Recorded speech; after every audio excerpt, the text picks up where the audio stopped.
10 steps ahead of these niggas. Fool.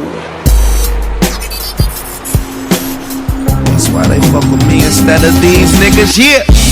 All right, episode 129 of the Rise and Grind podcast. We are in the building. Yes, sir. It's your boy Roderick. Cari, we are here in the building, man. We live. All right, man. How you feeling? Feeling great. Midweek. We back for another Thursday. Yeah, man. Week's not over. Almost, though. Yeah, so almost. I had to give y'all another pod just to get you through that week. Yes, sir. But we here. But I'm feeling great, bro. How you feeling? Feeling good, man. How you feeling midweek? Like, what's your... midweek. I'm feeling straight. It's been a slow week for me, but I'm feeling good. Ready to just end the week off, though.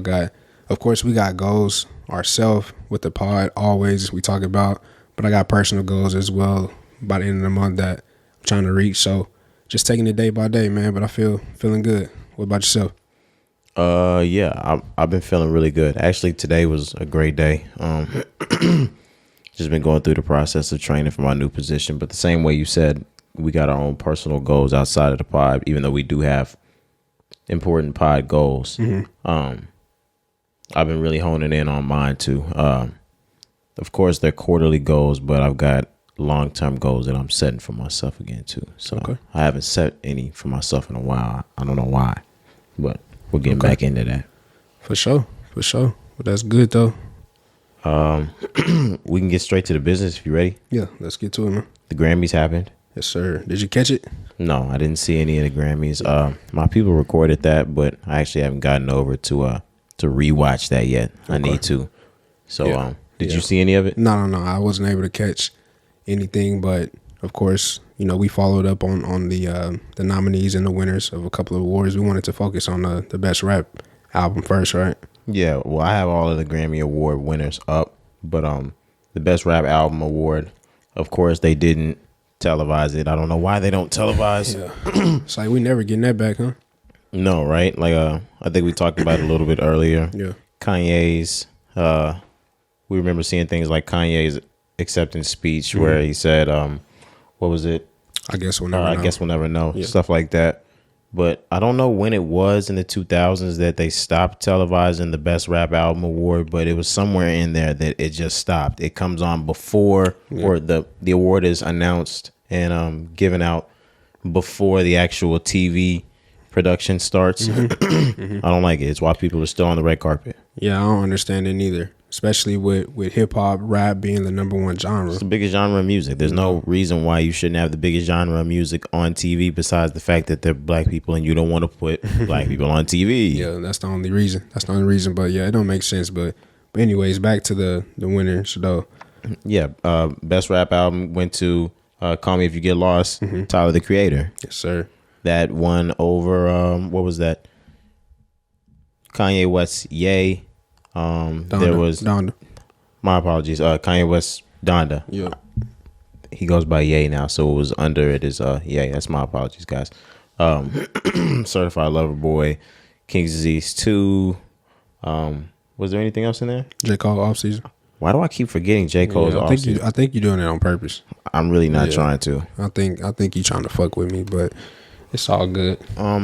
We talked about how I'm not really mad at Tyler, the Creator, winning. He had an incredible album. We talked about the fact that he might have won, even though you thought Nas was going to win. You said that last pod. Yeah, I was saying there was a chance. I feel like there was a chance that Nas could have won as well. But we had also said that Kanye was probably most deserving, in our opinion. But we probably, we figured it may go to Tyler, like it ended up being. Right. But we also said that, regardless who won this, J. Cole wasn't getting it. Whatever. See, there you go again. He said regardless of whoever did win. Yeah, regardless of whoever did win, we wasn't gonna be upset, and I'm not upset. Like hip hop wins. Yeah, whoever would have won out of this, you know what I'm saying? Like more power to you because all of those albums are great. Nas was there. He performed. I know that's one of the performances I want to watch. I don't remember too many of the other artists that were there for the Grammys. Yeah, I know Kanye wasn't there. Drake wasn't there. Kanye picked up 2 Grammys though. He did. He's at 24 now in total, right? Him and Jay-Z have the most. Right, they've tied. So together they now have 48 Grammys. I saw somebody tweeting that say that was 48 for The Rock. That's crazy. If you add in, I don't know how many Rihanna has, but if we're gonna add that as like a Jay-Z like parent thing, that's a lot. That's a lot in there. Yep. Go ahead and throw Cole's one in there too. Is that what we're doing? Shit, you said The Rock, nigga. No, yeah, of course. What are we, bro? Why you trying to flex on, bro? I'm not really trying to flex on him at all. Nah, whatever, man. I'm not doing anything, man. Whatever, man. Kanye picked up 2 Grammys. Yep. He picked one up for best melodic performance or best melodic song, something like that. That was with Hurricane, Weeknd, Lil Baby. Then he got best rap song. Yeah, that was Jail with Jay-Z. Yep. So yeah, that was cool. That was cool. I wanted to mention a couple more artists though. Right. Bruno Mars, Anderson .Paak, Silk Sonic. Did you see them? They did an NBA sweep. NBA Finals 4-0 sweep. Yes, sir. Feds did the sweep, boy. But yeah, they showed out. Did you see their the acceptance speech? No, I saw. Man, I saw Bruno Mars got somebody to fuck off the stage really quick though. I didn't see that. But Anderson .Paak, you didn't see his hair, like he had that wig on. I think it's a wig. I'm pretty sure it's a wig. But anyways, his speech, he was like, he's like, I'm trying to be humble. But he was like, this was a clean sweep. They knocked it out the park. They did a really good job. That was a great album. Yeah, definitely. Shout out to Bruno Mars. Remember that tweet that we was talking about? Yeah, so Bruno Mars hasn't lost a Grammy nomination since 2014. Since 2014, and he's won 14 total in that time frame as well. That's incredible. That's crazy. That's undefeated. That means every single time you've been nominated, just stand up. They're calling your name. About to say, if you in the same category as Bruno, don't even show up. But like I said with Cari, not only is he the best in his genre at what he does, besides maybe if you want to add The Weeknd in as a pop star type thing, but they're really kind of in different lanes in that pop star realm.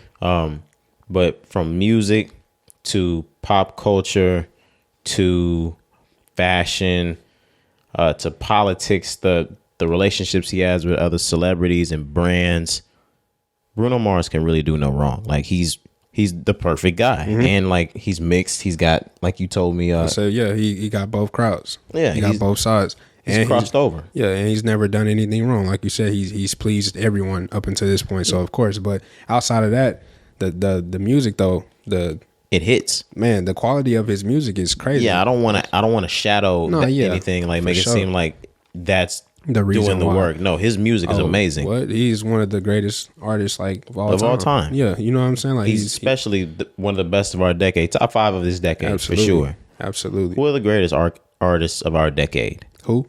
Yeah, who are the greatest artists of our decade?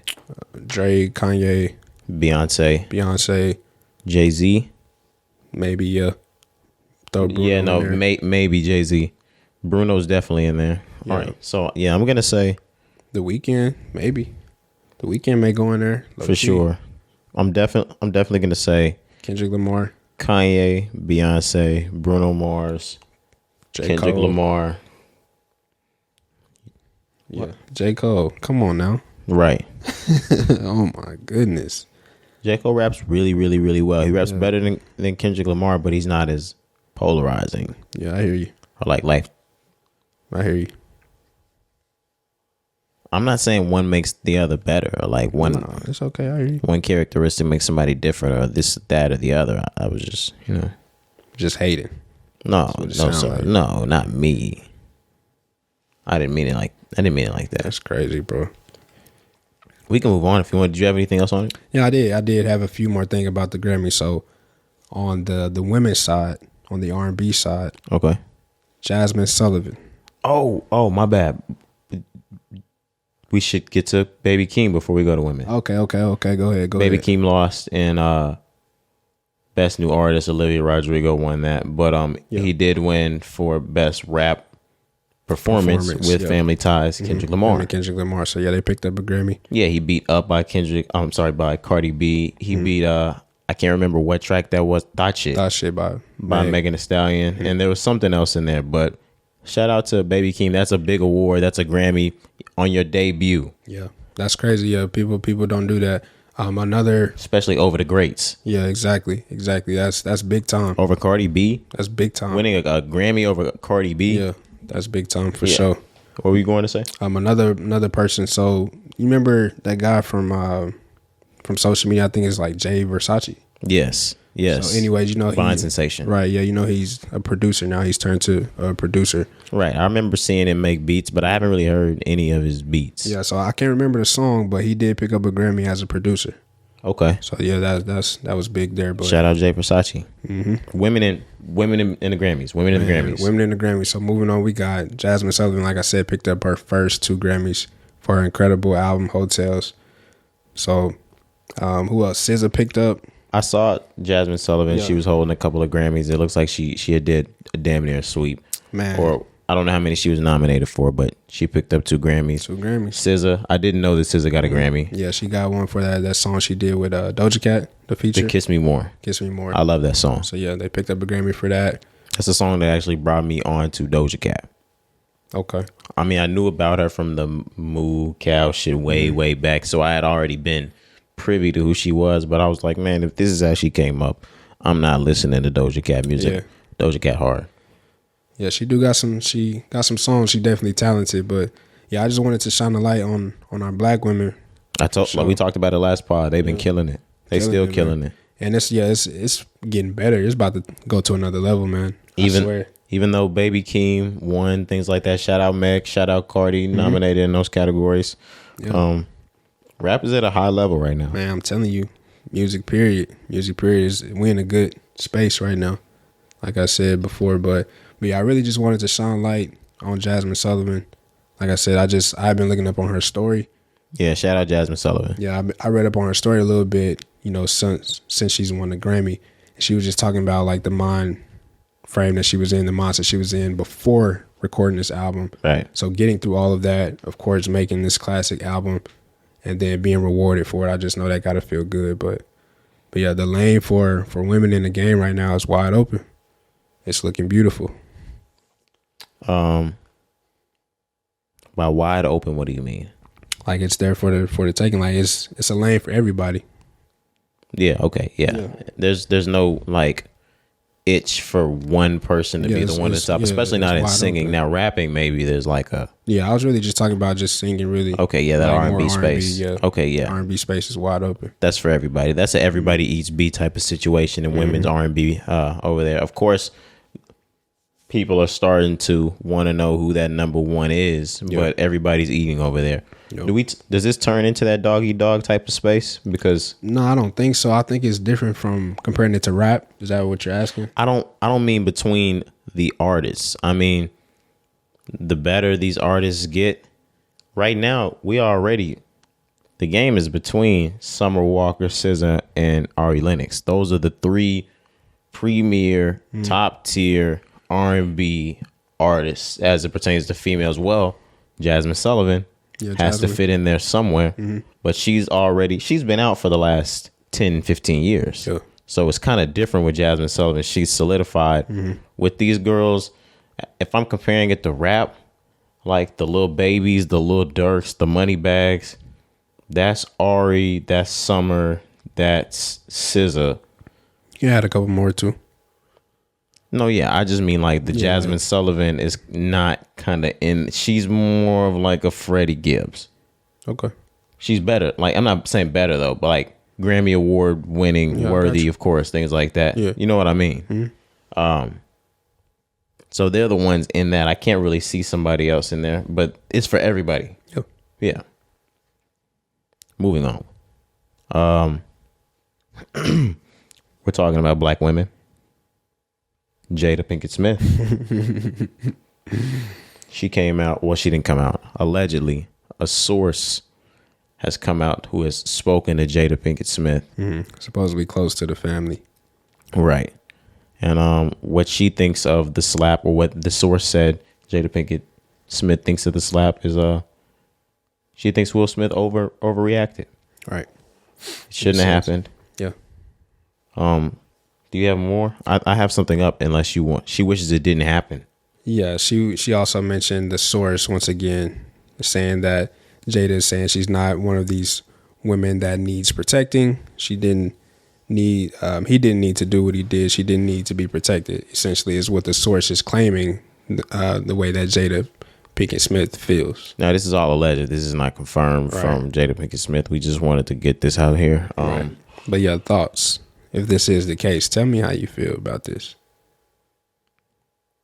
So when he got up there to slap Chris Rock, he was really doing it to... We saw him first laugh at the joke, right? Correct. Until he realized Jada Pinkett Smith was offended. Then he went to slap Chris Rock.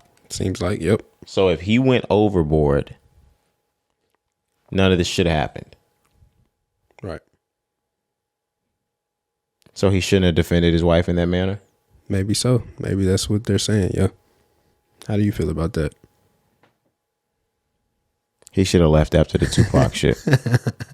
He should have left right after that August Alsina shit. Man, yeah, this is wild. This is wild. She needs divorce papers. Yeah, this is not a good look. All the kids 18, right? Yeah, they're good. This is not a good look in my opinion. How old Willow?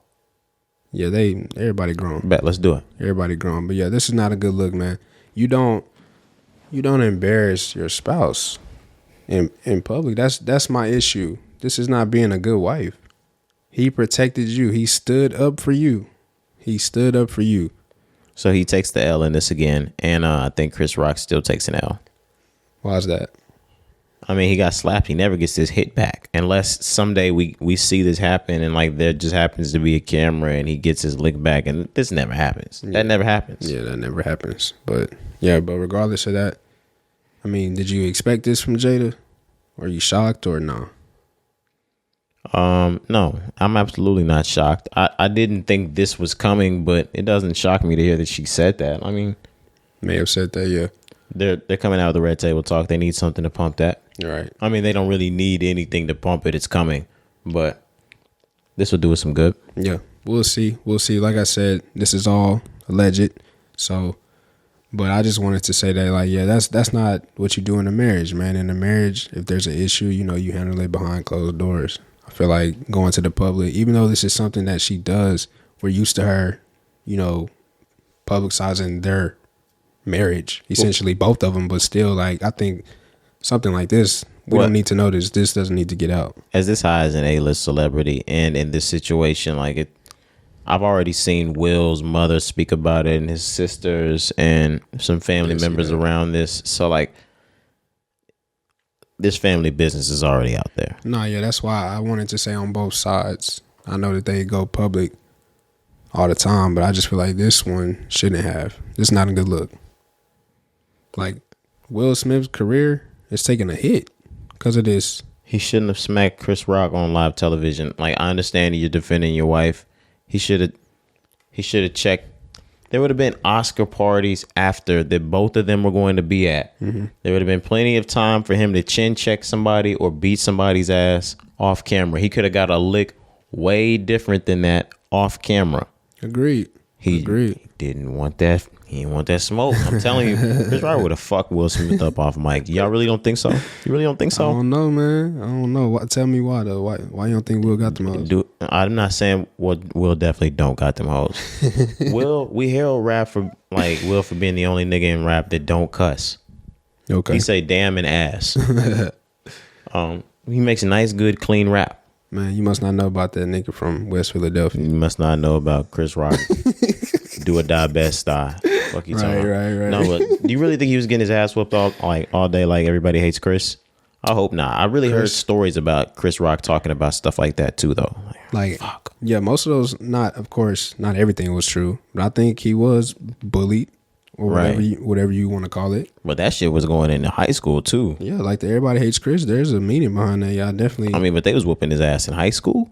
Yeah, they whooped your ass all through junior high. I mean, shit, being the only black nigga at your school, if he wasn't hard body, they was probably on his ass. Man, yeah, that's fucked up being like from Bed-Stuy having to go to the white side. That's crazy. Yeah, I mean, it's not fucked up because I understand why your parents might want more for you, but yeah, if what he went through was really like how, you know, the show portrayed it, he went through some shit. Yeah, that's insane. You know, not even just from after school. I'm talking about everything, the life, having to catch, you know, multiple buses and wake up super early, like as a teenager. But also what Will Smith said was that this stuff triggered his past, and that's why he acted out the way he did. Oh, okay. Interesting. How he's in his 50s, right? There's no fucking way that the shit you're doing from the time you were a kid needs to be triggering you still. That's insane. Nah, man. You never know. Shit like that could last forever. Certain things. Yeah, certain things depending on, what it is. But yeah, I mean, it could really be haunting him. Bullying? Maybe so. Maybe so. You never know. Speaking of Will, though, have you watched Bel Air? No, I'm not. I'm not a huge fan of Bel Air. I'm not saying like I'm not a fan because of certain reasons. I started episode 1, but I was really tired the day that I started it. I fell asleep on it, and then I woke up. It was like episode 4, so I need to rewind, and get back to watching it. But no, I haven't gotten into it yet. Are you a Bel Air watcher? No, I haven't even tapped in. I haven't even tapped into it, but I have seen a lot of good things about it. A lot of good reviews. Everybody talks great about it. Marlon Wayans got a spot on there. Great role. He do. He's actually playing Will's dad. Okay. All right. This nigga had a chance. This nigga had a spoiler alert. Man, nobody's spoiling nothing. If nobody's seen this, is what I'm saying. We're still in season 1. Yep. So, and to be completely honest, I'm not sure what episode they reveal that. So, like, I don't know where we are. There right could now. be people that started it and like need to catch up, and you just look what the fuck you did. Hey, no, look what you did. It happened to me. I was just on social media and I see a clip. Yeah, I heard they said they people actually mess up, or not mess up. They misconstrue it from what it was. The information they were given on previews or on the TV show. People actually ended up thinking Uncle Phil was his dad, things like that. They said people could actually played, or the show could have played this up better than it went. But I heard the season's actually been really, really good. Okay, yeah, I'm gonna have to catch it. But the reason why I know about it, like I said, I wanted to point out what I saw, that clip. So the most famous scene from Fresh Prince when Will and his dad, when his dad leaves him. Right, the scene that gets Will like an acting career. Right, him and Uncle Phil. When he goes crazy. But anyways, how come you don't want me, man? How come you don't want me no more? But they remade that part in a sense on the show, so it's not exactly like it. But Marlon Wayans tries to come back in the picture, just like how his dad did in Fresh Prince. And you didn't see any of that scene though? Yeah. How did he play it? Like how did Will play? As opposed to Will back in the 90s. Oh, okay. So he played it hard body.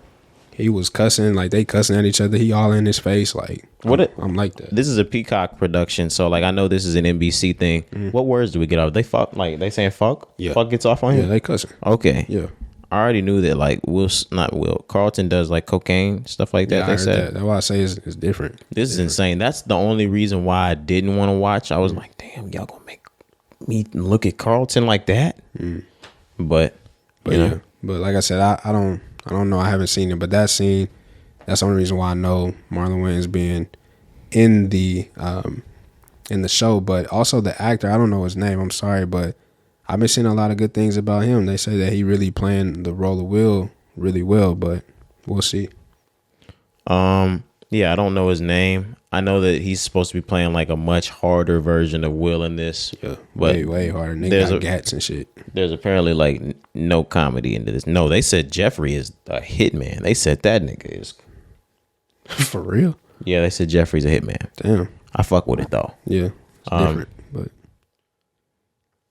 are we still in it? Was this in Jada? Mm-hmm. Did I give my opinion on Jada? Did I? Okay, just wanted to make sure I did. Let's move on. Tory Lanez was arrested. Yeah, tell me what happened here, man. I really didn't catch too much of it. All right, so in this instance, he was arrested for violating a protective order that he had on Meg. There were tweets that he put out that seemed like they were directed toward Meg. He used the word "you." Mm-hmm. Okay, I do remember seeing. And those were suspected to be aimed at Meg. So okay, that's violating his protection order. Yeah, protective order terms. Okay. And he went back to jail on $350,000 bond. Of course, he has bonded out. But yeah, that's crazy. Niggas just spend $350 like it's nothing. Yeah, I mean, of course, they probably they take that down as 35. But you spent yeah, for sure. You spent $35,000. Like I said, we said it before. It's like a chain. Man. a brand new VVS diamond chain, You know? to get out of jail. A lot of niggas can't even put that up. Right, but for some shit that you knew was gonna get you in trouble, you had to know. It's a financial risk to put that type of money up. $35,000. I don't care how much money you got. I was gonna say, nigga, that's a lot. To just ass out 35 is a risk. For no reason. For no reason. Of course, in this instance for Tory, it's not for no reason. But man, they really tearing this man down. Yeah, it's crazy to see. So I know we had mentioned the trial, And we don't know. It could all be for good cause. We don't know. But the trial, they like put a date of like September. Postponed it again. It's like September 14th. Man, y'all get that the fuck out my face, man. I don't. If we're not doing it until September, don't tell me anything about any of this. Yeah, I don't want to until September. I don't care. Yeah, y'all are just giving them more time to drop more albums. Like, and then somehow this is all just gonna go away. Nah, not this. It didn't came too far. This needed to go away a little earlier. If it was gonna go away, it's too much here. It's too much baggage. I get it, but when? It's been 2 years. October. I hope so. Nah, we'll see, man. But yeah, that's crazy. But wasn't there more to the situation where there like some? I did see something about like some previous tweets as well. Like, did he know that he would get in trouble for this, or did he not know? I'm pretty sure. Let me just double check. 'Cause that's crazy that you can get in trouble for some tweets. A Los Angeles judge set Lane's new bail at $350,000 after prosecutors argued. Let's see. I'm just trying to see what was in it before. Just think about that though. If it is just based on some tweets. In response to, yeah, no, it's just over.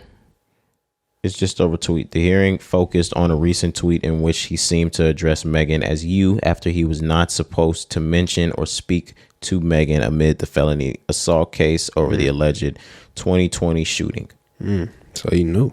Yeah, lawyers also argued over a since corrected tweet from DJ Academics claiming Lane's had not been found on, or Lane's DNA had not been found on the gun that shot Megan. Prosecutors claim Lane's gave that information to Academic, which Lane's denied. The judge reportedly said Lane's tweets seemed to be clear messages to Megan. Yeah, it's a lot there. All right, so if Tory Lanez said that to Act, oh fuck. All right, we're not talking about that. We're not talking about that part. We're just gonna talk about the arrest. He bonded out $35,000. And when he got out, he said he feels amazing. Yeah, you see his fate. Yeah, he looked like Kevin Samuels. Shout out my nigga Tory though. I love Tory.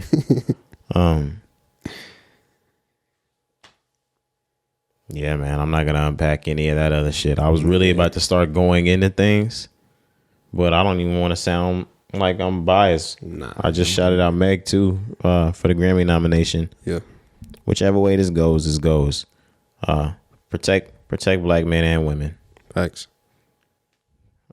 Moving on. You see Lil Uzi and JT broke up or whatever that was supposed to be? Supposedly broke up. I did see that. So it was over some tweets. There's an old, I think she may be an artist. I'm not sure if she's an artist. Distorted is her name, but there's an old tweet that Lil Uzi had. It was actually from 2015 where he had said, if you was coke, I would do you all night. Okay. Or meth. It was meth. I think it was meth. It was I'd meth. do you all night. Yeah, I got it right here. He said, if you were meth, I would do it all day long. And when did he tweet that? This was in 2015. Okay. And this came back up. I guess she retweeted it or liked it. Or Yeah, I think she favorited it. put it back up on the timeline or something, yeah. Okay. I mean, even though that's really, really old. And then when JT asked Uzi about it, he said that it was fake. Supposedly, yep. But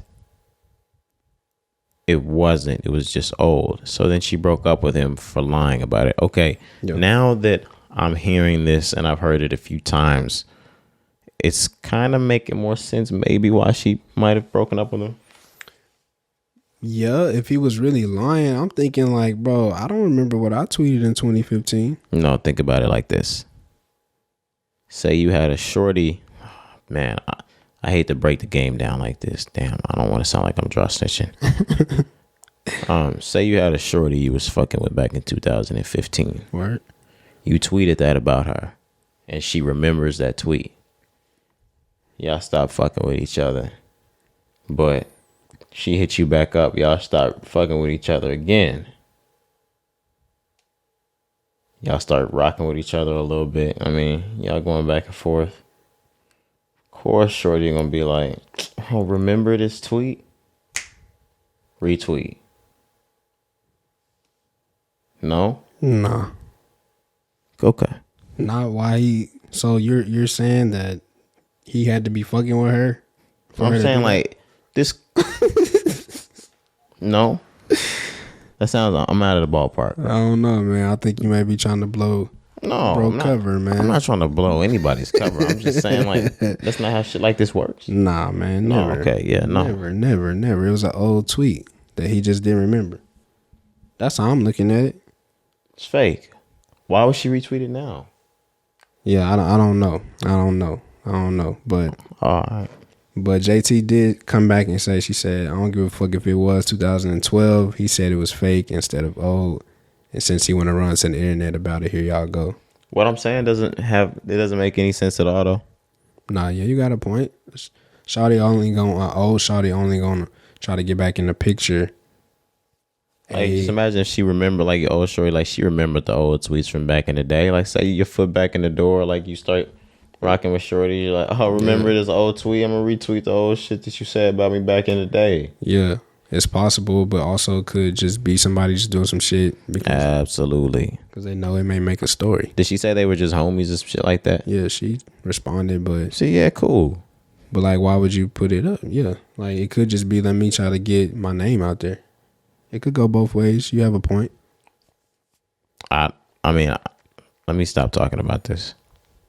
Sorry, Uzi. Sorry, JT. I don't believe in any of this stuff anyway. How long do you think their relationship? Do you think their relationship goes the distance? Like, yeah, I don't know. I think they have one of them relationships that's just for. It's that Uzi Cari relationship. They get married. They have kids. Who?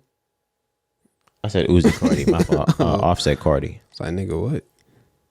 Maybe so. I could see it. I mean, they. Uzi Shark, JT Shark. Yeah, you know, they. I guess you could say that they're a good couple, but I mean, I really don't care, bro. I really don't give a damn. No, I don't mind. I mean, I don't care. I don't blame you. While the Grammys was going on, you weren't watching that. You were watching Dreamville Fest. Exactly. Yeah, that's why I didn't catch the Grammys. But man, I didn't get to catch this, man. Man, you missed the show, bro. I believe I did. You missed the show. You didn't catch day one, right? Nah, just day two. Actually, the next festival, whether it's Rolling Loud or something like that, we should have done this during COVID. I don't know why during COVID we didn't get into the online, like, live streaming festival thing. Mm-hmm. Maybe we were just out of touch, or like we didn't really think it was that important, anything like that. Yeah. But the next, like, Rolling Loud, something like that, I'm gonna tune into it because I think the Rolling Louds might actually be free. I don't know. Yeah, I'm not sure, but the Dreamville Fest, it was a show. So yeah, I only caught day two. I ended up seeing T-Pain, Ari Lennox. I saw Wiz Khalifa perform Kush and Orange Juice, bro. Yeah, I know that was a movie. Kush and Orange Juice. Then DJ Drama was there, you said? Yeah, the Gangsta Grills, DJ Drama, Lil Wayne, T.I., Jeezy.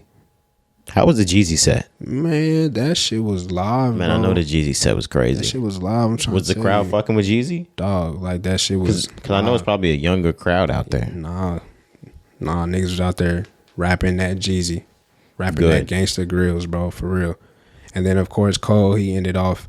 He closed the show on day two, but it was a movie, man. 80,000 people were there. Yeah, 80,000 people. Okay. All 50 states and like 14 countries. He sold that out quick. I remember when it dropped. Yeah, it was crazy. It was crazy, man. But I Niggas wish you thought could have they was seen getting it. tickets. I wish you could have seen it because on day one, that's when they had the Ja Rule and Ashanti. I didn't get to see that. Man, I wish I would have saw day Right, one. Exactly. J. Cole acted a fucking fool with this. What the hell? Yeah, he went nuts. And then Lil Baby closed it on day one. Right. I think you told me that. Yeah, so, man, it was really good. It was really good. That's something that we're going to have to get to. I know we wanted to get to this year, but Dreamville really doing it. And we had said. I thought I was gonna get to it this year. Yeah, I know you did. But we had said in pre-production, you had mentioned it's not really too many labels or artists that could pull something like this off. Like Dreamville really has something here. Yeah, they have. Not only do they have good artists, they have a lot of them. TDE could probably pull off one of these. Maybe, yeah. They would have to get some certain artists hot again, or they would have to have the right level of artists, because I'm not considering Baby Keem a TDE artist. He was never signed to TDE. So they got SZA, Kendrick, Schoolboy, J-Rock, Absol, Reason.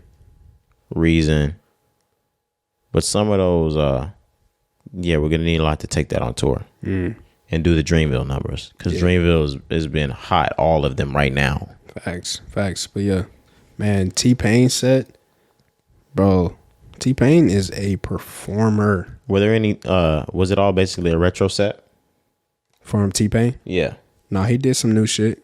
But yeah, of course he did, stripper, buy you a drink, bartender. Like, man. Of course he did the hits and he performed his ass off. I've never seen a T-Pain concert. I actually want to see that. I remember back in the old days when we used to watch TV. Do you remember his VH1 Behind the Music? Mm-hmm. Yeah, man. And Lil Wayne would have one, but yeah, T-Pain's. I'm gonna find that. Now I gotta find this. I'm a YouTube nigga. I'm gonna find that. But nah, real talk. This was a show, man. This was a show. Wiz Khalifa though, performing Kush and Orange Juice. That was our childhood. Yeah, that's insane. I know that was insane. That was our teenage years, man. That shit was crazy. That was in that 2010, 2011 time period. Man. Right before Rolling Papers 2. I'm sorry, Rolling Papers 2 dropped a couple years ago. Yeah. There was a doc that came out over the anniversary for Rolling Papers. Did you get in the doc? Did you watch it? Or did we talk about this last? Did you? Nah. Okay. No. We ain't talking about it. But yeah, I watched it. Man, it tells his story. It tells Wiz coming from Rolling Papers. We was Taylor Gang out during that time, bro. Yeah, we was super Taylor Gang. Like, we was, nigga, I'm talking about camo shorts, cargos, Chucks, you know what I'm saying? Chucks. Like, nigga, going crazy. The only thing we didn't have was the blonde patch. We wasn't doing the blonde patch. I wasn't doing the blonde patch. Yeah, I was good. I was good on the blonde patch. You wasn't getting me to do that one. But everything else, though, I was hip to it. But no, the documentary is great. How do you feel about it? I think it was really great. I think it covered really a whole lot of, in 30 minutes, a whole lot of the Rolling Papers era, basically.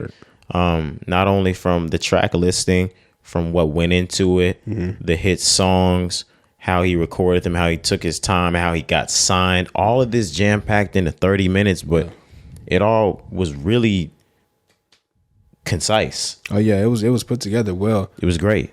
Put together well. So most of the footage, or a lot of the footage, is from the day to day. So you remember on YouTube back in the day when we were teenagers, Wiz was vlogging. He was recording everything. So we saw this coming. We lived it. And he's back doing that now. Right. He's doing that again now. Exactly. Yeah. But we lived this moment. So we're seeing that. But of course, there's newer footage. There's newer interviews. But they talked about the come up, like you said, and that was just my favorite part about it. One thing was the Black and Yellow track. Right. The Black and Yellow track, Wiz, as soon as he recorded, he knew that was going to be the hit single. He knew that was going to be the one to take him far. But the label didn't believe in that song. His partners, his group, his team didn't think that was going to be the one to take off. But Wiz told the story, like how as soon as he recorded, he was like, nah, that's the one. Yeah, I guess just as an artist, like when you hear that song in the booth and when you finish it, you got that feeling, and they didn't realize it, but then it turned out to be like a commercial success. It ended up being a Super Bowl thing. Lil Wayne got on and did the green and yellow for the Packers. It became like the theme song for the Pittsburgh Steelers. They went to the bowl that year that it came out. And I think even after that, it parlayed Wiz Khalifa to be that guy for football teams moving forward. We Them Boys with the Cowboys. And there's another one that he has out now, I think, right? I can't even call it, bro. I can't remember, but I think there's something else that he has. Okay. For another team. Yeah. But yeah. But no, that's a good point. That's a solid point because for sure that propelled him to get things like that. And then of course, I think it just showed that he was a different, because Cushion Orange Juice, he was rapping.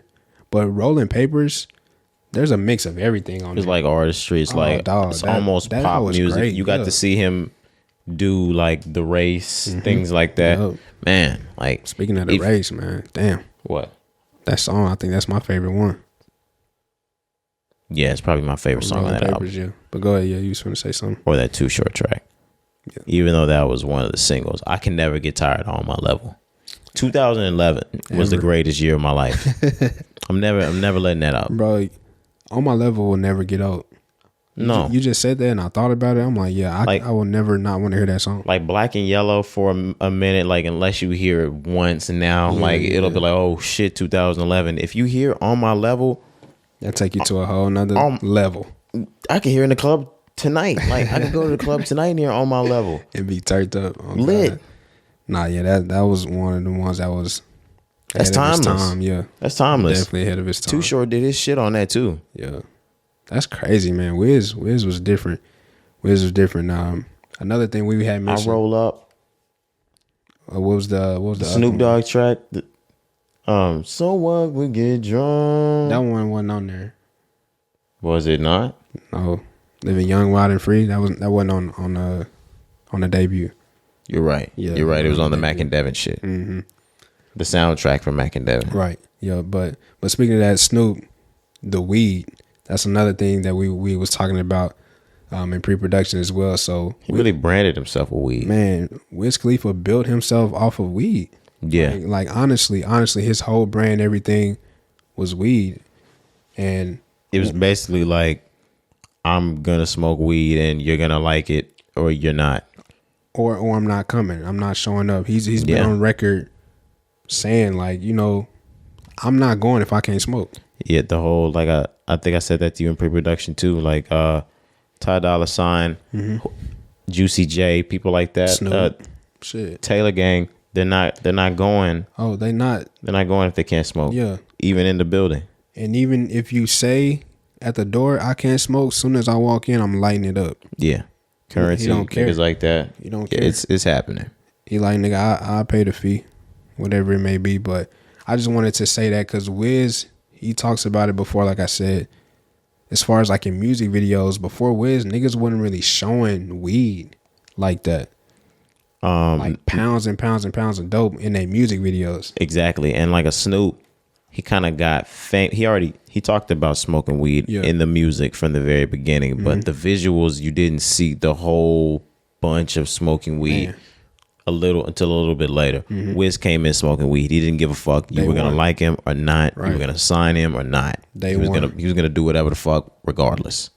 Yup. Nobody was just showing it. So now, if you see niggas in their videos and they got a whole bunch of pounds of dope, bro, that's because of Wiz. But to be completely honest, I really fuck with Wiz and Snoop Dogg. They actually put a different touch on weed. Weed has such a negative connotation that when you can see somebody like Wiz Khalifa keep his drive, make millions, keep his health intact, and like smoke more than a chimney. A chimney. Like it just really facts. It just kind of take away from a stigma. No, so facts. I believe that as well, but we need to lose that stigma. Yeah, I think at this point in 2022, it's there almost all the way. Absolutely. The federal law just passed in the House. I think it still needs to pass in the Senate for it. It's a bill still. Yeah, it's gonna be a minute. Yeah, it's not gonna pass, but yeah. I want y'all to bask in the House of Representatives bill being. Nah, man. Yeah. But Wiz though, he need to get off my goddamn timeline, bro. You been seeing, bro? Wiz, put your fucking pants on, all right? Golly, Wiz. Wiz, I know you see our tweets and everybody talking about put your fucking pants on. Like I love you, Wiz. We love the music, man. And it's crazy because I actually follow, bro. Clothius, I follow him too. So, bro, he been posting shit non-stop. Like he posts like 100 videos a day, bro. He's got an album on the way. Of course, it got. He's got to have one. Yeah, it's called Multiverse. I believe he actually performed one song at the festival. Okay, a new song from the album. Did he say it was from the album? Okay, Yeah. So yeah, you can tell he's got an album on the way. It's coming soon. Yeah. I don't know if he's signed anymore, so maybe all of this promo is maybe he's off of his deal. That'll be. I don't think so, but I mean, I haven't heard. Who was he with? Atlantic. Okay, but unless he is still with Atlantic, I mean, maybe the promo could be, he's doing his own promo. Yeah, maybe so. Or maybe he's just trying to maximize promo, so he's doing both. Yeah. So whatever it is, though, I'm just tired of seeing, bro. Nigga finna get muted or unfollowed or something. I can't mute my nigga. Shit. Nigga, I'll mute you. Yikes. That's crazy. My fault, cousin. Lil Wayne performed Lil Wayne and T.I. They performed at Dreamville Fest in Jeezy. But when Lil Wayne was up there performing, he shouted out the King of the South, and that was T.I. I guess they had a little tiff or a little feud in 2016, so they hadn't spoken since. That's 7 years, something like that. 6 years. So he shouted him out. T.I. came from behind him. They had a big hug. It was a nice moment they had. Yeah, I really didn't know that there was some animosity there, but once I've learned what it was about, I believe it was over the Donald Trump situation. Yeah, of course, it was different during those times. I understand. Obviously, Lil Wayne was on the Donald Trump side, and T.I. was on the opposite side. The other side, yeah. But 2016, I understand. That time in politics was really, really, really different. It was like Gears of War for. No, the tension was in the air. Yeah, you could feel it. Like, bro, you could literally feel it. Walking outside your door, going in public, if somebody looking at you different, like you felt different. You know what I mean? It was scary. I just put my MAGA hat on. Yeah. No, I'm just kidding. I'm just kidding. We definitely was not rocking like that back then. But nah, that shit was just scary, man. That time was just different. So I understand if there was some issues because No, yeah, I can definitely understand that back then. Because niggas was drawing a line. Like if you was on the other side back then, not fucking with you. It's a little more eased up now. Yeah, like I saw you have your MAGA hat sitting on your dresser. Yeah. Don't try to throw it back on me. My bad, man. You just took that shit off before we turned the camera on. Nah, if we bro. keeping it a buck. Nah, bro, that's my They say make Kanye great again. Yeah, make Kanye 2006 again. For sure. But are we still on that? What are we still on? T.I. now. All right, yeah, I forgot. All right, now it was a great moment for T.I. and Lil Wayne. Right. He messes it up every single time. T.I. had finally gotten not acquitted, but like all those charges from the sexual assault had been dropped. So it finally started to kind of get washed away. So we hadn't heard too much from T.I. I figured he would go away and let his name clear up for a little bit. He's been doing stand-up comedy. We saw that. He did a set at an open mic. They said that they were about to close, and he came up there and he did like a 30-minute set. I wanted to get into that just for a second because if you don't know comedy like that, at an open mic, you basically only get about 2 to 5 minutes in open mic set time. No open micer, especially unless you're like a Dave Chappelle or you're a Kevin Hart, something like that, you go up at an open mic and you get to do 30 minutes. That doesn't happen. T.I. shows up and he does 30 minutes. He's not a comedian like that, so I'm sure nobody wanted to get 30 minutes from T.I. So he gets off stage. Someone else gets back on. I'm sure she was going to close up the show, but she was telling jokes, and he starts heckling her from what she said. Am I correct? Yeah, from the crowd, yeah. Right. He's telling her to take her wig off. She had a wig on, apparently. Mm-hmm. She keeps telling jokes. She said that she didn't want to be as rude as she could be or tell the jokes that she wanted to tell. So she just tried to ignore him, but he kept going. So then she basically said, I'll take my wig off when you address your rape allegations. Sheesh. To which T.I. got up on stage and he went a little crazy. Yeah, he acted a fool. So he ends I up shouldn't say crazy. he ends up getting a mic, and Lauren Knight, the other comedian, has a microphone now. So they both at the same time arguing on the mic, and T.I. is like arguing to the crowd, like saying, "Hey, nothing happened. There wasn't no allegations. There wasn't a case. You're not gonna talk about this. Keep my name out your mouth. Keep my wife's name out your mouth. Right. Nothing happened." The comedian Lauren Knight, of course, she's trying to. It looks like she's trying to calm the situation down, honestly, but T.I. just going at it. So then he sits his mic down, goes up on the stage where she's at, and tries to give her a hug. In the midst of It was a long hug. It was a long hug. Longest I've ever seen in my fucking life. In the midst of them hugging, he's trying to talk to her in her ear as well, and she's still on the microphone. It didn't seem like a hug. Right. So he's being aggressive, bro, super aggressive, talking to her in the ear, and then, boom, snatches the mic out of her hand. Right. Then gets back on the mic saying the same shit that he was just saying. So it don't look good. It doesn't look good, man. He looked aggressive. To the wrong person, it looked like a lawsuit. Super aggressive, bro. So, yeah, it's different. But then a day later or a couple days later, I'm not sure, Lauren Knight, she makes her own video explaining what happened. Right. So according to her, like you said, you mentioned at first, he was talking about the wig, and that's why she ended up saying something. But on top of that, she said that T.I. called her a bitch. He said he didn't. He said, "I'll give you $1 million if you call me. Like, if you find any place I called you a bitch." She said that's what started it. Like, he called her a bitch, and then that's when it took off. But then, yeah. Said you can't find it. He makes a video saying, like, "Oh, no, I didn't call you a bitch." Boom, boom, boom. And then there's a video of him calling her a bitch. There's a video of him calling her a bitch. Yikes. I was hoping there was not a million. I was hoping there was not a video of him calling her a bitch. Hey, broad as daylight. I think they thought even if they had the cameras, they couldn't have the audio from it. Oh, man. Boy, are you wrong. Boy, you can't miss him. You can't miss him. Boy, were we wrong. But yeah, it's tough, man. Here we go once again. Like you said, it's like every time he may be out of a sticky situation, he gets right back into another one. I think something may be up with Buddy. What do you mean? I think he needs to be checked on, bro. Like, he may have like a mental problem. I mean, I understand. Nah, bro. Man, I understand the situation though. Don't get me wrong. Like, speaking on something like that's sensitive, whether it was true or not, I understand. But like comedy, bro, I feel like comedy is kind of taking a hit. Comedy is taking a huge hit, obviously, from the Will Smith and Chris Rock situation. But I just think things like this are going to continue to happen. Niggas can't even be comedians. I feel like, yeah, comedians are going to take a hit. But I feel like in this instance, like I don't think it's that big in T.I.'s instance.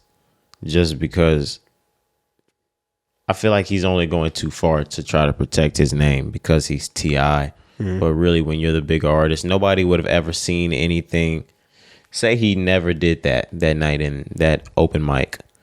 No one would have ever seen any of that footage ever. Mm-hmm. So he really didn't need to go that far. I feel like he's doing the utmost to protect his name in any instance that he sees someone try to speak down on him. But just like we talk about when Eminem got dissed by MGK, when you're Eminem, even though he did, you don't have to respond. Mm-hmm. Like, when you're the bigger person, like, you really don't even have to speak. If you were acquitted and you didn't do anything and everything, not acquitted, exonerated, all your charges were dropped, things like that, mm-hmm. and you're the bigger person, you don't have to do or say anything to even somebody on stage, even if she was talking shit first. We don't know how the story went. This is he say, she say. Agreed. And that makes you think that when somebody doing all that talking, maybe they not innocent. That's how I would feel, because if you know you didn't do something, you don't have to outcry, like, protect my name. Don't get me wrong. I'm not saying. I mean, they found him innocent. I'm not saying don't protect your name, but you just never know. I don't know the extent of the case, so I'm just making I don't a either. point. He was actually found innocent, like, in court. The charges were dropped. Okay, but was he found innocent, or did they just drop charges because they don't have enough evidence? They don't have enough evidence. Okay, so that's why I'm saying, like, you know, I'm not indicting Bo, but you just never know. It just make you think sometimes. Okay. Are you running a narrative on T.I. right now? Nah, never. I would never do that on another black man. Okay. It's crazy. Never that. It's crazy. It sounds exactly like Coachella. Kanye's off Coachella. He dropped out. Yep. He got replaced by, I don't know who the other person is, so I don't even like naming them. The social mafia, some Swedish House Mafia. Oh, Swedish House Mafia. Damn. And The Weeknd. Kanye dropped out of an $8.5 million deal, which leaves $8.5 million on the table. The Weeknd wants all $8.5 million plus another $500,000 for, I believe, some sort of insurance expense. So in total, $9 million. Sheesh. That's a price tag, ain't it? Where the fuck is all this money fucking coming from? That's what I'm trying to figure out, man. Why are we not getting any? Gotta be coming from the show. Dreamville just did 80,000 people. How many people showing up to Coachella? I have no idea, but there's no cap on. I mean, I'm sure there's a cap, but this is an outdoor event. Yeah, so you could do 100,000 people. You could do more than 100,000. I'm just saying, like, them niggas did 80. I'm just throwing out a number, but yeah, you could do more. But let's just say you can do them Travis Scott numbers. What's that? What did he have out there? How many people was out there? I don't know, like 150, 200,000, something like that. For real? All right, damn. Yeah, it's a lot of people, bro. But yeah, that price tag is crazy. The money got to be coming from somewhere. That bitch like Jordan Sparks. No air, no air. Come on, bro. Got me out here in the water so deep. Tell you how you gonna breathe without me. They're not gonna breathe without you. Oh shit. There's no air, no air. That nigga Travis was up there doing nigga was up there doing sicko mode. That's fucking crazy. Shit, you think you were going to support your favorite artist, just throw him some chips and you die? Bro, what's up, yo? What's up? Ask fucking Travis. He ain't been out in 4 months. The fuck? You niggas still eat this goddamn cheeseburger. Can I get the Travis? They don't fucking make it anymore, nigga. He in the drive-through pissed. He in that bitch mad as fuck. Try something else. Damn, you better get the sweetie deal, nigga. Who else had a deal? You better get the you better get the J Balvin sandwich. Yeah. Get the fuck out of here. The J Balvin fillet of fish. Was that what it was? What did J Balvin have? He had some fries or something? Some shit, bro. Ain't no telling. All right. What's wrong with you, bro? What's wrong with me? Nah, bro. I ain't do that one. That was all you. I didn't have them niggas out. All right. Yeah, but it was originally supposed to be Kanye West, Travis Scott. Travis Scott, of course, was the first one. He pulled out. Then they added Kanye. Yeah. Kanye pulls out. Why are they pulling out of Coachella? It got to mean something because you said it's not the first time that Kanye has done this, right? Kanye's done this multiple times, but I think Kanye does this just for promotion, and then he pulls out right before it actually happens. That's dumb. I mean, it's not always. Why would he don't need to do that. Marketing. He can market his damn self. I don't know. People are also saying that Billie Eilish shit is the reason why he backed out. Maybe so, because she is. That makes more sense. She's headlining on Saturday, I believe. But you're an entirely different day. You get the last day headline. You the show. You're the one. Yeah, you the show. So yeah, that's different. I don't know. He wants Billie Eilish to apologize to him really bad. But what I'm really thinking in my head is, think about a 45-year-old trying to tell you to apologize to them when you're 18. She's not, yeah, bro. Man, fuck you. She's not worried about Kanye. She never was at any point. Like, fuck you, dog. Like, we're not doing that right now. She wasn't at any point, bro. No, it's not happening. I promise you. This is Billie Eilish we talking about. She don't need no validation. I'm not saying it like she's bigger than Ye or anything like that. But I'm saying she's on her own. She stands alone. She doesn't need Ye's approval, or she doesn't need to say sorry. Yeah. Can we speak on Kanye's friend? Who's that? Elon Musk. Oh. Elon Musk is doing it way different. Man, shit is getting tricky out here, bro. What the fuck? Shit is getting tricky out here, man. I talked about this a couple pods ago. These niggas are coming out here for infrastructure. Hey. They're here for real estate. Whether that's digital, whether that's in the real world, whether that's the transit system, whether that's fashion. What these niggas came here to own and take. These niggas are coming for lives. Absolutely. We already saw Elon Musk get on Twitter last week, and he asked if our freedom of speech was at jeopardy, basically. Mm-hmm. He said, do we need another social media platform? Yeah, he said there's a new platform needed. Mm-hmm. He ran a poll. Obviously, Twitter didn't like that fucking poll. A week later, he has 9.2% stake in the company, almost 10% in Twitter. He owns almost 10% stake in Twitter. He's the highest. What was it? He is the biggest shareholder with that purchase in Twitter. Okay. So he's on the board. This is all about influence. He's going to be able to influence and help make decisions regarding Twitter. That stake is worth $3 billion. He has $3 billion in Twitter stake. Yeah, man, this is just about power. This is about influence. This is about controlling social media. You know, the concept of freedom of speech. It says right here, Mr. Musk has ideas for reshaping social networks that dovetailed with those of Mr. Agrawal and Jack Dorsey, Twitter's co-founder, according to their public exchanges. All three have floated the notion of radically shifting the power in social networking to users and away from, what is it? Yeah, whatever. Certain companies, by using an approach to technology that would give people control over what they see in their social media feeds. We talked about that earlier. Yep. So that's what I mean about being in control, having the power and influence. So like we said with social media right now, the way that is controlled, you know, by certain companies or businesses, they basically like push to you what they want you to see. Facebook, Instagram.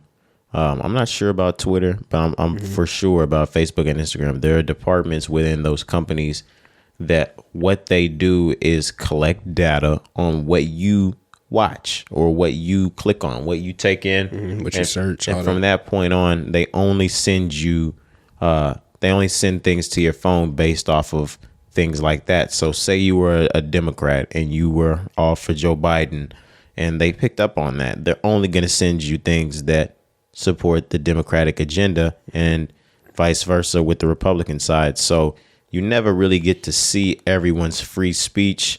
You really only get to see what you think is right. So if you get someone that peeks in from the other side, they look like the black sheep when really there's an entire other side that thinks like them. But exactly. So yeah, it's just about taking the power back and freedom of speech. Like I said, when it comes to social media, you know, do you really have freedom of speech on social media? That's what this is about. So, you know, you see situations recently with Kanye. This is about getting Donald Trump back on Twitter. Donald Trump, I was going to bring that up. So, I mean, is it really about people being wrong, or is it about people having opinions? You know, our country was built on freedom of speech.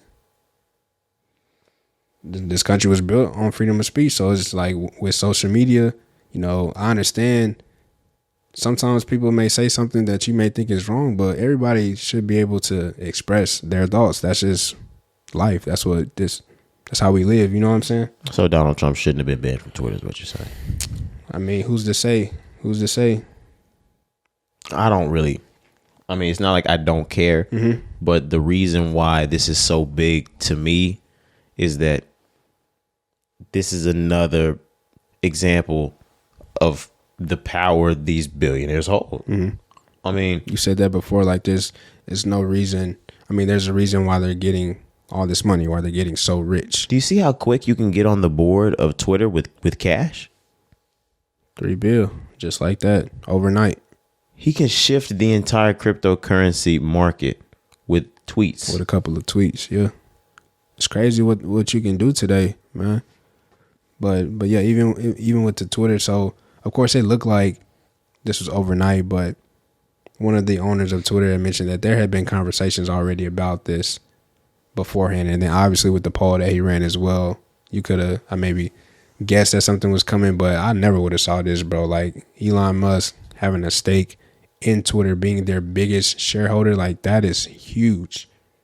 That means he could literally change Twitter around. You know what I'm saying? Like he's gonna have an impact on Twitter. That shit just weird to think about. I don't really see what impact he could have on Twitter. Like, nigga, what you mean? He can control whatever. I mean, not that he can have a huge impact on Twitter, but I don't see Twitter changing that much. I'm just saying, Elon Musk yesterday was not a part of Twitter, and now he's gonna be those people making decisions wherever direction Twitter goes. Elon Musk is gonna be a part of that. Right. He only holds this position until 2024. So that's do you think Twitter changes that much in 2 years? Maybe so. Maybe so. Okay. I really do think in my head this is a strategic move. I think this is political. For what though? To get Donald Trump's voice back on social media. Come on now. I mean, not like why that don't make sense because Twitter pulled them off of social media. It was Twitter, like their owners, they are the ones that pulled him off. So why would they do this to bring him back on Twitter? Because the entire reason why Elon Musk got this back was because he wants to promote free speech. The reason why he believes, the reason why Donald Trump and everyone else believes he was banned is because, not because he was promoting false things, but it was things that people didn't like. No, Trump was like inciting riots, bro. I think that's why Trump got pulled. I don't think it's because Trump could have got pulled from Twitter, nigga, in 2016, 17, 18, if it was just about what he said. I'm not 100% sure. That's what I'm saying. If it was just about what he said, he could have got pulled a long time ago. I think it was more when they put him off of Twitter because he was influencing violence. I think if you use social media like that, like, yeah, you got to go. What was it that he was banned for? Like, I'm not. The shit at the Capitol. It was like after that, they got rid of him. Really? Yeah. No, he had a. They took him way before January, right? I don't know. That's what I'm thinking. I'm thinking, no, because he used Twitter to incite the riot, I thought. Hey, I don't fucking know. I think he tweeted like, nigga, let's get this shit popping. No, sir. Yeah. Absolutely not. It was something like that, bro. Yeah, he was like, on this day, meet up here, I believe. And I think that's when they took his shit. I don't think. All right, we're gonna have to come back in with more research. We'll figure it out. I'm not I'm not clear on that one, buddy. Another thing I'm not clear on is this Black Lives Matter shit that's going on. Man, this shit is weird too. So there were 3 leaders of the Black Lives Matter organization that purchased a $6 million home in Southern California. There was some sneaky news that we had heard, and then around last year or the year before, or something like that, that had to do with the owner of Black Lives Matter. I think it was a slew of cars she bought, or her husband, or something like that. Recently, you said? It's like in the last year or two after the George Floyd thing. Okay. I can't remember what it was. Or it was mansions, something. It looked really bad. It looked really, really, really, really bad. And this is continuing to look bad. I'm about saying that here they are again buying a $6 million home. So the reason why there was a lot of backlash about it is because supposedly the funds that were used were funds that were donated. Right. During the movement. And those funds were used allegedly, like I said, I don't really know too much, but just for a purchase of a home for her or for her family. Right? So I think that's the home was for like her. It sounded like it's her personal home, three of the other, or her and 2 of the other leaders. So they all gonna stay there together? I don't know. Big Mama's house type shit. Yeah, I don't know. Let me see if I can find more info on it. Okay, yeah, I don't know. That's just weird, but I was seeing a lot of backlash, and yeah, it says it right here. Let's get to it. Black Lives Matter bought a swanky Southern California home for nearly $6 million using donation cash. This is according to the New York Post. 3 leaders of a social justice movement, Patrice, I'm not going to go through their names, recorded last June outside of a secretly bought home while making a 1-year anniversary of George Floyd's. While making the 1-year anniversary of George Floyd's murder. Okay. They bought a $6 million house. It was like right after the 1-year anniversary of the George Floyd shit. That's why they had so much donation, so many donations. Yeah, it says at the time they were removed from being in survival mode. Let's see. Yeah, $6 million home. Yeah, it's just weird. It's just weird. Like I said, a lot of people were just upset because they was like, "What is this for? Is this personal? Like, why are you using funds that were donated for the cause?" But the Black Lives Matter like group, the organization has had a bad rep for a while, like you said. But even if it is a nonprofit organization, some people do have to realize nonprofit organizations do have to still make money, and those people do still make a percentage of that nonprofit. Yeah, for sure. I'm not saying that that's where this is coming from, but the same way, y'all don't think a preacher eats off the fucking donations from the church? Somebody got to get paid. You think he throws the money up to God? You think he pray for it? Yeah, I mean, I'm not saying that he doesn't pray for it. I'm just saying, like, nah, yeah, niggas got to get paid. somebody has to use the money. Yeah. It has to go to pay for something. Yeah, niggas got to get paid for sure. But I'm not saying that. This sounds like it's really dirty going on right now. Who knows, man? But like I said, the group, the organization, gets a bad rep because it's not even like when it started. The message was different. It was a movement. It wasn't like this organization, this nonprofit organization that may or may not be, fraudulent with funds. When did Black Lives Matter start? I think it started after Trayvon. Okay, I was thinking like the Alton Sterling shit like that. Alton Sterling. Yeah, I would say Michael Brown. I was gonna say Mike Brown, maybe Mike Brown, but yeah, man, that's just ridiculous, bro. Yeah, tragic. And a shame that they're using the backs of rest in peace these black men and women to make T-shirts and shit. All right. It's much bigger than that though. Yeah, we can get into the music before we finally get out of here. Yeah. Pusha T, you can tell he's definitely on the way. He's got the name of his album. What is it like? Never stop selling coke. Sell coke till we die. Sell coke till we die. No, it's called It's Almost Dry. Okay. Oh shit. So you was pretty close. I was gonna say I'm somewhere in the ballpark. Yeah, of course. He dropped a track with Pharrell and Jay-Z. He did. What was the name of the track? Let me get it up. We just played it, my fault. Yeah, we played it in pre-production. I like it. It's called Neck and Wrist. Neck and Wrist. Yeah. That beat was made specifically for Pusha T and Jay-Z. Man, especially Jay-Z. I'm assuming that's a Pharrell beat, but yeah, maybe so. But yeah, that beat is crazy. That's my favorite thing. We was listening to it. I'm like, man, this beat is ridiculous. Right. I'm glad I didn't give an early opinion on it. That's an amazing track. Jay-Z went crazy. Yeah, definitely Push too. Pharrell sounds amazing on it. That is a great track. I'm never questioning whether Push went crazy or not. Push goes crazy on everything. That's a elite rapper. Yeah, especially at this point right now, like we were saying, this song, and then of course you got the Diet Coke. His tape is about to be crazy. Yeah. His tape is about to be crazy, but for those two singles, Diet Coke and this, for these to be your two singles before your album's coming out, yeah, you're about to put out some pressure. Yeah. The anticipation is definitely up. Definitely up. And then like you also had mentioned in pre-production, the Nego tape. The I Hate Nego. Right. His songs on that hoe going smoking. crazy. He's got 2 or 3 songs on that are going crazy. Hey, Push. Okay. It's Almost Dry. Push hasn't dropped in almost 4 years. 4 years, yeah. Daytona was the last time. This summer will be 4 years. So if he makes it the summer. Which I see him maybe coming May, I think. Shit. That's Daytona time. Yeah. Well, yeah, May. Yeah. I would say May for Push. Next month. That's not out of the ballpark. Nah, definitely with the second single. I don't think we may get a third single, but I don't think so. I think Push drops this month.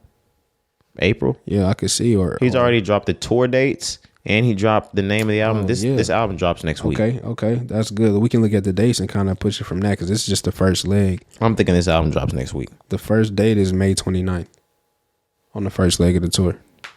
So it's coming. This album drops in the next 4 weeks. Yeah, for sure. I can't wait to hear Push. Yeah, man. I can't wait to hear good music. I want to hear I want to see how many good music artists are on this album. Of course, we get Ye. Yeah. But you saw that video that in the works from Future and Ye? Future's album is on the way. Future's album's on the. We'll get into that later. We'll get into that on Monday. We'll get into it on Monday. He's on the way for sure. ESTG and 42 Ducks tape is on the way. They got that coming this Friday. I wanted to get into that before we got out of here. We've been talking about ESTG, how we needed to get on. We got on. Oh, yeah. I'm definitely listening. I'm definitely tuned in. We've been playing ESTG tracks. We were playing some in pre-production. Hey. I understand. We get it. Hey, I didn't know. I didn't know. I didn't know. I know now. I know, for sure. Now I know. But yeah, their tape is called Last Ones Left. Of course, we heard the song last week. Everybody Shooters too. I'm like, okay. I'm liking the way that sound. You need to get into this 42 Doug. But 42 Doug, man, I just can't get with him. Is it his voice? It's the voice, but like I said before, he just really don't sound that good to me. All right, man. Like you gotta. All right, I'm getting into 42 Doug. Yeah, I know, but maybe this tape will do something different for you. Maybe so. We'll see. We'll see how they both sound together. This is gonna be an experiment for me for sure, though, because I'm trying to see if I fuck with both of y'all. Right. So yeah, we'll see. But I'm looking forward to it. Definitely looking forward to it. The CMG camp, you know, they always keep somebody. First it was Black Youngster. Yeah. Then it was the Moneybagg Yo thing. Now it's this slew of artists, 42 Doug, ESTG. They always keep it running. Yep. But is Bankroll Freddie over there? I don't know where he at. You know, they had just picked up Mozzie though, whatever. Remember that partnership, whatever they had signed. And then Gotti's still tearing up the streets as well. I think Bankroll Freddie may be over there. I'm not sure. I need to double check on that. I know, or is Bankroll Freddie with? I can look it up for you. Let me see. QC? Oh no, Bankroll Freddie's with QC. My bad, P. My bad, Coach K. Get it right. But yeah, they run together like that little baby Gunna type thing that they were doing when they were younger. Mm-hmm. I can understand. So yeah, I like to see it. And they got the streets burning up these two niggas. Like all you hear is ESTG 42 Doug. Yeah, that's why I say I know I've been asleep, bro. ESTG, I see this nigga everywhere. Me too. Same. Everywhere, but yeah, I'm looking forward to hearing that. There's a couple more shits I'm looking forward to hear, but you know, we'll get into that on Monday. Yeah, we'll get into that on Monday. Yeah. Do we have anything else we wanted to get into? Mm-hmm. Russell Wilson. Oh my fucking gosh. Russell Wilson. Sierra. Oh my gosh. The ladies cried on and on and on. What did Sierra pray for? What did you pray for? What did you pray for? How did you get him? And then for the last, I don't know, maybe year or so, we sat back and we were like, we've heard that for years. Nobody's ever stopped and asked. Maybe it was what Russ did. You know? Right. What the fuck did Russ do? Russ, what did you do? Right. So he was on a pod or an interview or something like that. I think it was with Kevin Hart somewhere. Plastic Cup niggas. And they finally asked him. And he said that he was out one of his first times meeting with Sierra. They had already been out talking for like 2.5 hours where they met. Right. And he had his wallet sitting on the table. It was a beat up, broken down, bust down wallet. And she basically was getting on his ass about it. Like she was making jokes about how it was beat up. And he basically took the wallet and like showed her how beat up it was and said, you know, like, this represents my consistency. You see this right here, baby? My determination, my resilience. See the way I treat this wallet right here? I treat this. This is a token of. Get the fuck out of here. This shows that I love you forever. I'll never give up on you. I'll never change. Basically, he was saying he gave her a metaphor with the wallet and he hooked her in with that. That was supposed to be, yeah. You don't have to be that bad to get that. Like any nigga can pull that off. Yeah. You're not pulling that off with Sierra though, unless you're Russell Westbrook. I said Russell Westbrook. Unless you're Russell Wilson. You're Russell Westbrook too. Fuck it. Fuck it. All the Russells, goddamn. Oh yeah. Russell Simmons, nigga. Shit. Nipsey Russell. What you talking about? No, yeah. Russie. Russie. Oh God. Russie can do it. But nah, you say you don't get this unless you Russ, unless you paid. Yes, and I always sound such like a meninist when we get into this kind of conversation, but it's because we talked about this in pre-production. We keep talking about pre-production. You said that people see Russell Wilson is corny, right? Yeah. So there was actually another podcast, the Pivot podcast. There was one of the hosts on there. He had spoke about Russ. So this is really what started it during the week. He had called Russ corny. He was like, on the field, I love his game, but in real life, he's a square. He's a square. He's corny. He's a square. And so all week, all women have been posting pictures of Sierra and Russ together, pictures of their life, moments in their life, saying, if this is corny, this is what I want. I love corny. I would enjoy corny. So that's where You're started. fucking lying. these ladies, let's get real with yourself, women. Talk to 'em. You're fucking lying. Think I so? know plenty of nice niggas just like Russell Wilson that make shit and you don't want him because he makes shit. Of course not me, I'm that nigga, baby. Oh shit. But no, absolutely not. You think it's because of the bag? It's not necessarily just because of the bag. It's because of the lifestyle that the bag carries with it. Okay. Of course, he's a nice guy, religious man. He takes care of the kids. He's a family man. Stepdad. Yeah, he has his own kids too, but like he's family oriented. All around great guy. Mm-hmm. He checks all the boxes, and he's a fucking millionaire. You can check all those boxes, but being he's a square. He's a square. He doesn't have to go out. He doesn't have to go to the clubs. He doesn't have to do all the other limelight things. He's a square. Yeah. But he's a rich square. Stand up guy. Girls do not want a broke square. Like, he's a Poindexter, but a very, very, very rich Poindexter. Facts. I can understand why people. He's say Steph that. Curry. Nah, man, Steph ain't no square, bro. You keep saying this, Cari. What separates Russell Wilson from Steph Curry? He is the basketball Steph. He's fly as fuck on court. He's a goofball. He's corny as fuck off the court. He's corny as hell. I love Steph. He's corny. I don't think Steph corny like that, bro. That's just what? I can understand why people would say Russ, because Russ always says the right shit. You know what I'm saying? He says the right thing. So does Steph. I think that's just Steph, bro. I think That Steph, cookie cutter ass, and he looks like a chipmunk. Nah, bro. I think Steph Like Alvin. just, like cool. You know what I'm saying? Steph just look cool. Russ, like you said, look more like Poindexter, like Carlton on some shit. Like, I understand that. Steph don't give me that vibe. Word? For real. I don't know. Steph definitely gives me the Nah. All right, now I gotta ask the pod. Like, now we gotta ask the pod. Steph or Russ No, Steph or Russ, or if Steph is a cornball. is a square. Yeah, I'm gonna need some feedback on that. He's definitely a square. The nigga didn't get edged up for his wedding. If you didn't get lined up for your wedding, that's not even love. He didn't love his wife.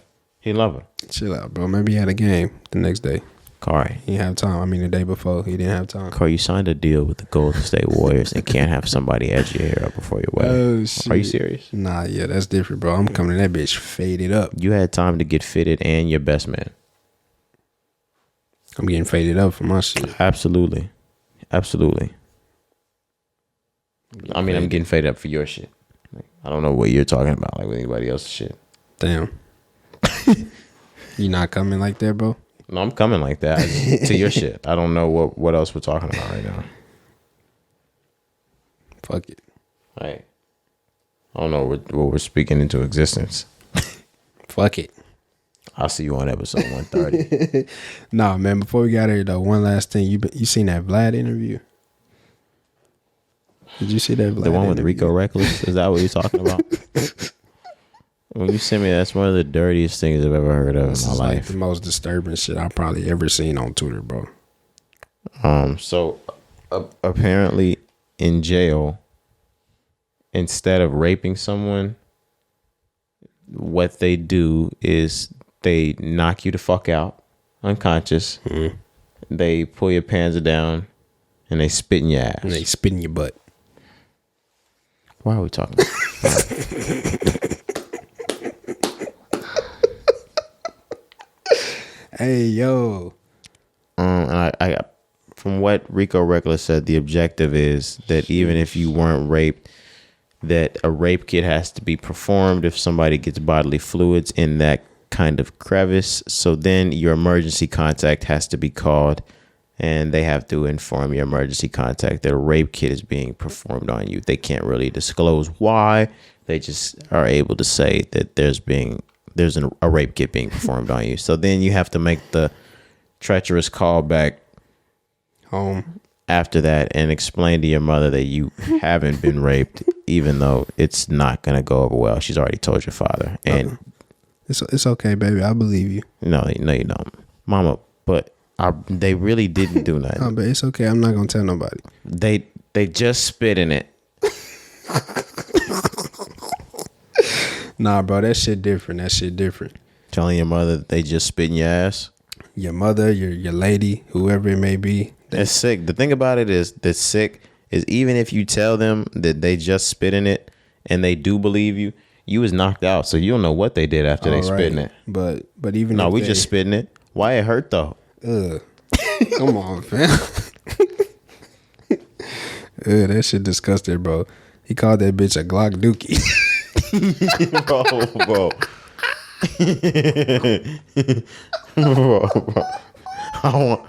I want to end the pod. I think I said this last. I want to end the pod, bro. I want to end the pod, Bro, a Glock Dookie, fam. No, I want to leave. I'm done, bro. I can't take it, fam. Bro, Hell nah. I'm getting out of here, man. Shit. That's it. Yeah. This is. I'll see you niggas on episode 130, man. This is Roderick. Yo, Cari, bro. We out here.